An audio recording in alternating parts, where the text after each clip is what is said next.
Si Esther ay nabigla nang malaman niya sa doktor ang ginagawa ng aso sa kanya tuwing gabi. Part 2.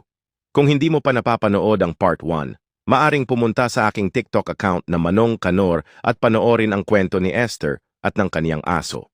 Sinabi ng mga veterinaryo kay Esther matapos ang pagsusuri na ang kanyang aso ay mayroong isang bihirang sakit na genetics. Pagkarinig sa balita ay halos bumagsak si Esther. Hindi niya maisip na magkakaroon ng ganitong sakit ang kanyang aso, ngunit sinabi ng veterinaryo ang mas nakakabigla. Siya rin ay nahawahan ng parehong sakit. Ang sakit na ito ay nagdudulot ng matinding pagod, hirap sa pagkain at pagbagsak ng immune system.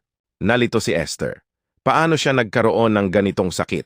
Sinabi ng doktor sa kanya na may posibilidad na nahawa siya sa kanyang aso sa pamamagitan ng paghalik sa bunganga ng aso.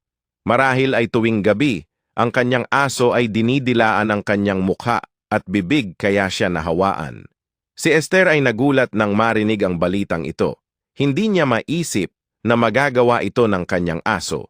Ngunit ipinaliwanag ng veterinaryo na hindi kasalanan ng aso dahil ito ang paraan ng pagkalat ng virus. Nakuha ni Esther ang parehong sakit dahil masyado siyang malapit sa aso.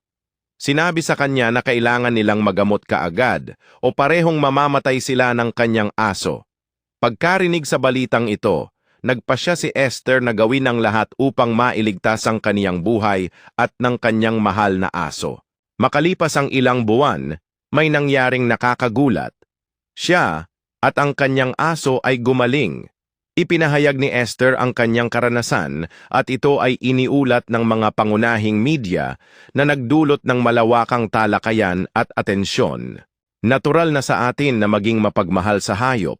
Bagaman na parang pamilya ang turing natin sa kanila, ay kailangan nating mag-ingat dahil minsan ang hayop ay nagdadala ng sakit at marahil makukuha nila iyon sa labas nang hindi natin namamalayan. Kaya mag-ingat at palaging ipa-check up ang alagang hayop. Kung gusto mo ng mga ganitong kwento, maaring mag-follow muna sa akin sa TikTok upang mapanood mo ang Part 1. Pagkatapos, mag-subscribe ka din dito sa aking YouTube channel para sa Part 2. Ang Part 2 ay nasa YouTube channel upang mas organize ito at mas madali sa inyo na ipagpatuloy ang bawat kwento. Salamat sa inyong suporta.